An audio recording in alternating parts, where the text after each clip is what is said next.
But what do we think the rest of the season is going to look like? What's the outlook for this Florida team for the rest of the year? I mean, there are people talking about 1-11 for Florida after that. After the USF and LSU and Miami game, but obviously we're now 2-10. But what is the record now going to be? Is it 2-10? Is it, or not 2-10, or 9-3? Maybe somewhere in the middle at 6-6. I'm probably willing to bet somewhere in the middle between 2-10 and 9-3. I feel like that's safe money. Safe money. Oh yeah, maybe. Hey, maybe your result gets flipped and we go 10-2. Yeah, there you go. LSU was cheating on defense somehow. The SEC goes back and retroactively gives us a win. Hey, that's gonna save Billy Napier's job, buddy. That would be the perfect Billy. Like having LSU have to like vacate that win would be the most hilarious way for Billy's job to get saved. Hey, if it makes the playoffs, it makes the playoffs. I'm down to do whatever it takes. No, but we still have a pretty daunting schedule ahead of us. I mean, we've played 3. I mean, Texas isn't even the top and ranked anymore, but they were in the top 10 when we played them. And Miami's in the top 5, top 3. LSU is ranked 11 currently. We've played a daunting schedule to this point, but it gets even tougher. We go on the road to Texas A&M now, debatably the toughest game of the season to this point. Maybe the toughest game. It might prove to be the toughest game, all things considered, of the entire year. It might be. And then Mississippi State, which before the season was kind of just that's a win. Like, especially the fact that's homecoming. Plus, we're going to be wearing our retro uniforms for that game. Like, it's a game that in between a tough schedule should be a rest. But now, I mean, they got blown out by A&M, and I'll talk a bit more about that game later on in the show. So maybe not that good, but they still play Texas A&M close. They have the win over a ranked Arizona State team, so it's not a give me anymore. And then you go play Georgia. We haven't won that game since 2020, so that's every year. That's the game on the schedule. If you can win that game, that you're probably going to be a good team, but it's a game that's really going to get the fan base behind you because Georgia's just been the Bama now. I mean, they're not Bama, but like they won back-to-back natties. They've been in the top 10 of every single top 10 team every single year now since 2017. Since Kirby's first year, I think. No, they went 6-6 in Kirby's first year. Yeah, I'm saying since okay. Oh, sorry. I thought you were saying not including 2017. Yeah, because they went to the championship game in 2017. Yeah, so, yeah, it's a daunting thing to beat Georgia and arguably our biggest rival, and then you get I consider Kentucky still a bit of a bye game. Like that's a rest game now, and they're not the worst thing in the world, but I don't think they're that good. No, I don't. We should win that game. I don't either, but Billy has struggled in that game. Hey, 28-point win last year. That's true. But then you get a daunting 3-game end of season schedule. Maybe not the toughest teams, but when you look at the rivalries involved, the redemption involved, you go to Ole Miss, currently a top 5 team in the country. We'll see what they look like when we play them, but Lane Kiffin may be with the playoffs on the line again in this game for Ole Miss. Going to Vaught Hemingway, looking for revenge on how we eliminated them from the playoffs last year. That's a big game. That's going to be a big game for them, whether we're good or bad. And then you end the season off with 2 home games against some big time, maybe 2 of your top 4 biggest rivals, maybe top 3, depending on who you ask, in FSU and Tennessee. And it's like, hey, Tennessee hasn't won the Swamp since 2003. You can't lose to them now. And then FSU, they're currently still ranked in the top 25. We'll see if they are when we play them later on down the road. So it's like they're better than last year. That's really they are. I'm probably willing to bet they aren't ranked by the time we get to that game. That's a fair point. I mean, it's not impossible because if they're like have 3 losses, then maybe, but they probably will have. I'd say they probably have 4. I'd say they're probably like 7-4 coming into that game. Would be my guess. Yeah, I mean. It depends on that Clemson and how the game this weekend against we talked Pitt, and maybe that Clemson game look. Not saying they have to win both of those, but like I think that'll be a telling sign for what this FSU team really is this year. Yeah, for sure. But so Tyler, give me just quickly. We'll break it down a bit more. Give me your record prediction now for the rest of the season. Yeah, I think where I'm at right now is I probably say I think you beat Kentucky. I think even on the road, you're going to beat Kentucky. Like I said, Billy has struggled in that game, but they can't really do anything at all offensively. This Kentucky offense is really bad. So I think Florida will be mostly fine. And I'll give them Mississippi State, even though I think Mississippi State's a good team that could present some challenges. I think offensively they can do some good things. But, Billy's been pretty good in the swamp for the most part. I don't really think they're going to lose that game now. So I'll give them the benefit of the doubt, say they win that game. And then I'm probably at one other game. Like, I think they probably will manage to steal one of Georgia, A&M, Ole Miss, Tennessee, FSU, maybe two. I'd say I'm looking at. I feel like the realistic ceiling is 6-6. Snap prediction, I'll say 5-7. 6-6, 5-7. Yeah, I'll say we beat Mississippi State. Yeah, Mississippi State and Kentucky, I'll give it to us. And then I'm gonna say we do beat Tennessee in the swamp. I do think that Tennessee defense might have some serious issues there, but so 6-6. I'll say 6-6. Or wait, no, that's 5-7 right there. Maybe we beat FSU in the swamp as well. Maybe that's like a interim coach type of deal that gives you some momentum to end the year. So I'll say we make a bowl game and go 6-6, ending the year off with 2 big rivalry wins. But yeah, so we both see a pretty similar outlook here. So let's kind of break this down a bit more. Let's kind of go game by game here. We're going to talk about Texas A&M later on in this show, so we'll kind of skip it by. It's a game we could win. I wouldn't be surprised if we won it at this point. I'm not picking us to win it as of now. We'll make our predictions later, but it's not a game that if we won it, I wouldn't be like, no way we won that. Like, I mean, obviously, if we go down like 20 points and make a comeback win, be maybe more like in the moment, no way we won that. But looking at the game, it's 8.5 point spread. It's not like something that's going to be crazy, never before seen type of thing. So it's a possible win. And then we look at the Mississippi State game. About what percentage would you say we win that game? What would you put the percents at right now? 70, 65, 70, 65, 70 probably. Yeah, I'd probably agree there. I think Mississippi State gave a really valiant effort against Tennessee, but I think Mississippi State's trenches are still pretty dang bad. Mm-hmm. And I mean, Florida's still just a way more talented team than they are. That too. But as I was saying, like, I think their trenches are pretty bad, and the talent that we have on our roster, like, it's still better. Like, this team is never, at this point, I think it's fair to say this team's never gonna buy out on Billy. Like, they're still gonna be playing for Billy, and with the talent we have, I don't see them just giving up in this game. And we could still lose this game if they don't buy out, but I would say that this is a pretty likely win. Like you said, 65, 70%. Like, I'd probably agree with you on that. And then the Georgia game. This is an interesting one. Am I crazy for kind of thinking the A&M game's tougher than Georgia as of now? I think matchup-wise it might be.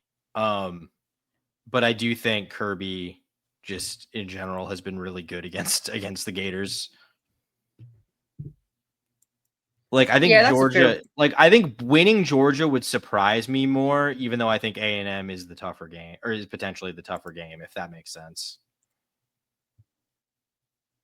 Yeah, but yeah, tougher game. Yeah. So, I mean, I just said I wouldn't be shocked if we went on and beat A&M. So I guess I think it'd be a bit unfair to say the same, or not to say the same thing for Georgia. But Kirby is going to come out here and, last year, Florida had some fire. And we caught him. I mean, maybe we caught Kirby off guard. Maybe he was prepared, but Florida was just playing at a high level right then. But I doubt Kirby doesn't come into this game with a fire under him trying to win it. So it's like, I'm not going to be shocked if we win it. But again, that's probably in the opposite sense. What percentage would you give us to win this game? 25-30. So like the opposite of the Mississippi State. Yeah, pretty opposite. A little. I like Mississippi State's odds against us better than I like our odds against Georgia by like a slight margin. What if we beat A&M and Mississippi State? What would you then put those odds at? 45. 45. Wow. So I mean, maybe like 35-40, but yeah, probably more like 35-40.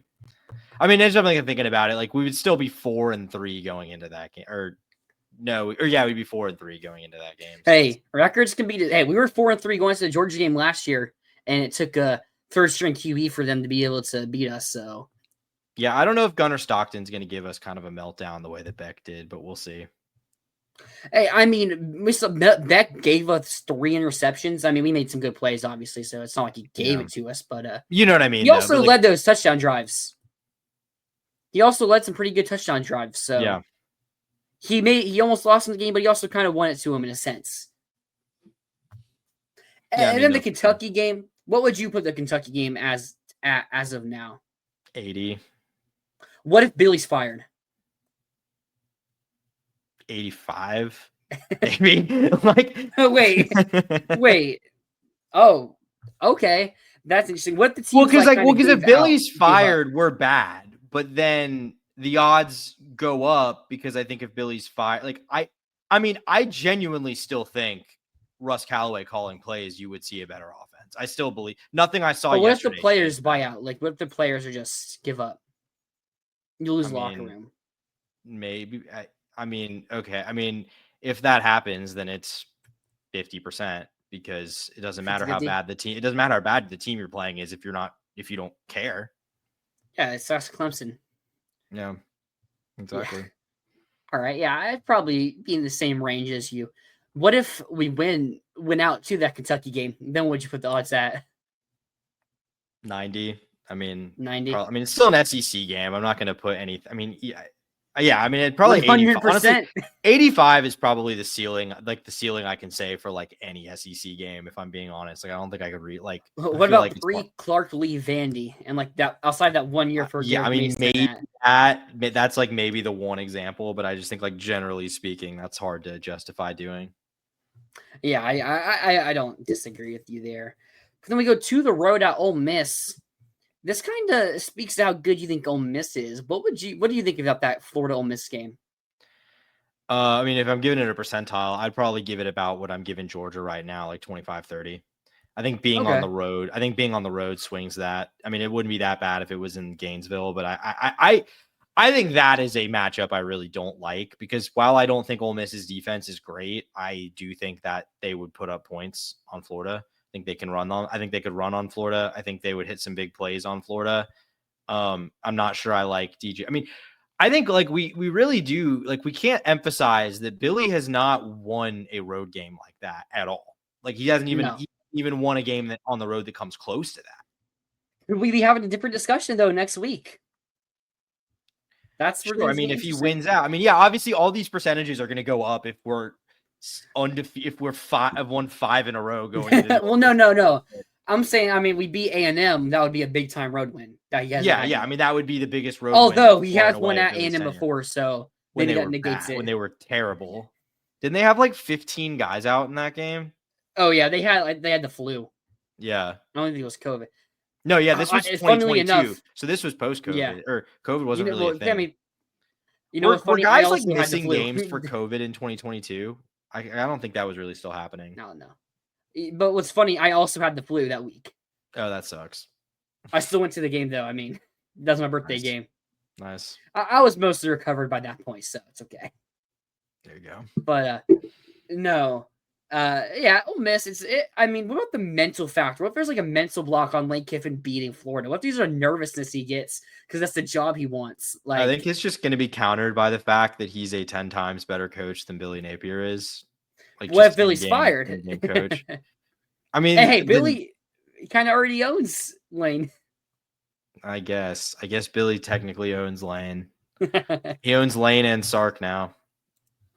Well, he's 1-1 against Sark. Yeah, but I mean, last year, I mean, it's like literally we're missing like 15 starters last year. Yeah, that's true. That's true. Hey, no excuses. You just made the excuse for A&M. It's true. Because he made it for us, so you can't use the same excuse twice. It's true. Then after that, interesting game in November. Home against Tennessee. Tennessee hasn't won in the Swamp. You know, speaking of the mental blockade, can Tennessee win the Swamp?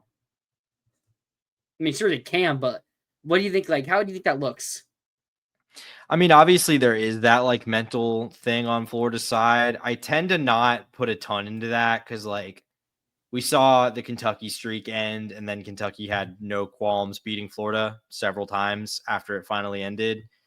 So, I mean, I think Tennessee is a better team than Florida is. I'd probably give the chances at like 40% that Florida can win that game because it's at home. But I think there are some matchup things that I don't particularly like. I mean, I think I think this is the best offense Tennessee's had since 22 when, Hendon Hooker kind of went crazy in that game, if I remember correctly. So Yes. so I mean, I think I don't love that matchup, but I mean, it is at home. I would probably say it is the most winnable of all the tough games left on the schedule, just because it's the only one that's at home, unless you count FSU as a tough game. I would class FSU a lot closer to Mississippi State than I would at any other game on the schedule. What percentage would you put? You said like 40? For 35, Tennessee, yeah, like I'd say like 40. 40. Okay. Yeah, I mean, they haven't came in here and won since 03, right? Yeah, That's the number. 03. 03. So, it's something that's tough to see, but yeah, I mean, this is the best offense, maybe the worst defense though they've had Maybe. since 22 at least. So, we'll see. I'm last curious how year's they do against like Bama too, because I think Bama's pretty good offensively. I'm curious if they can kind of get back to where they've been more defensively. Yeah, now getting into the FSU game, you said it's closer to Mississippi State than it would be to Tennessee. What would you put that at? Maybe 50-50? I'd be right about 50-50. I'd be right Okay. around 50-50 in that game. Because I just think the dual threat aspect scares me because we know Florida has struggled with these guys. I mean, we'll see. I think next week will tell me how I feel. Like win or lose next week is going to tell me a lot about how I feel about the FSU game. Because if Marcel Reed just goes crazy, like he did last year, I'd probably be willing to bet it's going to be a nice night for Castellanos. But I not that I necessarily think he's better than Marcel Reed, but I just think he's dynamic, maybe more dynamic. Like I think his running might be more dynamic. I think Marcel Reed's a better quarterback, but I think Castellanos, I just don't know how you stop it. I think it's very difficult to stop or it completely. I think you can slow it down, but so yeah, I'd put it right around 50-50. I mean, I think FSU is not bad. Like, I don't think you're just going to dominate FSU like you did last year. But I still think their offense is not bad, but limited. Like, I think you're just going to see a lot of variance from them. I think it's going to look really good some weeks and going to look really not other weeks. And I'm just not sure which version of that we're going to get. Hey, the last time Florida played FSU with the interim coach, Greg Knox took off the big win. It's true. To get us to a bowl game. So are we looking at a similar position maybe? Yeah. Although we've had a couple of these. We had the time before that with who was McElwain's interim? I'm trying to remember. I was just about it wasn't Nussmeier, no. That couldn't have been Doug Nussmeier. No, it wasn't. It wasn't Nussmeier. 2017. Let's see. Oh, it was Randy Shannon. It was Randy Shannon. Yep. That's right. I just forgot Randy Shannon was the defensive coordinator for the last year of McElwain. Why does that name sound so familiar? What is he doing? He was the Miami head coach for 4 years in the mid. He was the guy that came right after Larry Coker. Yeah, and then everyone has been FSU. And he's coached at FSU. He's coached everywhere in Florida. Yeah, he's been all over. He's been at FSU since 2021, and then was at USF after he left Florida. Yeah, he's a Florida lifer. He's been all over the place. He was a Miami player too. He played at Miami during their golden years. Yeah, actually, he spent 1 year outside the state of Florida. Do you know what school that was? He was a linebacker. Or 2 years, actually. No. Alabama. TCU in Arkansas. Okay. For the reason I thought Saban might have had him as one of his rehabilitation projects at one point, but I guess not. No, that was Gary Patterson. Gary Patterson rehabilitation. Yeah. But, no, the rest of the season outlook, like there's a chance that they do something that feels unbelievable, that would be maybe the greatest comeback in college football coaching history. I mean, USC back in, 2016, or 2017 when them and Penn State that year as well were both like started off pretty slow. I mean, USC made the QB change to Sam Darnold that really rejuvenated things for him, but they didn't have a playoff back then, and it's like those two teams, USC and Penn State, they made the Rose Bowl for a great game that year. Ended up being maybe two of the better teams in the country, and in a 12-team playoff era, maybe they would have gone on to do something special, but it wasn't. So it's something that wouldn't have been. So if Billy were to do it, it would be something never before seen to have those 3 losses and, kind of just go on some unbelievable trend and win a lot of football games. And if we do win out, Bama's probably the favorite to make the SEC title game, right? Undefeated in the SEC play still. Maybe you could argue Ole Miss. Ole Miss, yeah. Ole Miss doesn't play Bama, so I think Bama is the team. I think Bama is the team that I think is playing the best football in the SEC right now, and they have the clearest path, but I still am a little bit skeptical. Yeah, we'll see what happens, but if we do win out, finish 10-3, obviously making the playoffs, like what could we legit make a run? Look at the schedule and look at the teams we beat. Like, would it be ridiculous to say that Florida would be like a top 3 favorite in the playoff if they did that? It's no more ridiculous than it is to just say Florida wins the rest of its games. That's a great point. I guess is how I would answer that question. That's a very great point right there. So no, it's going to be interesting to see how the rest of the season plays out for sure.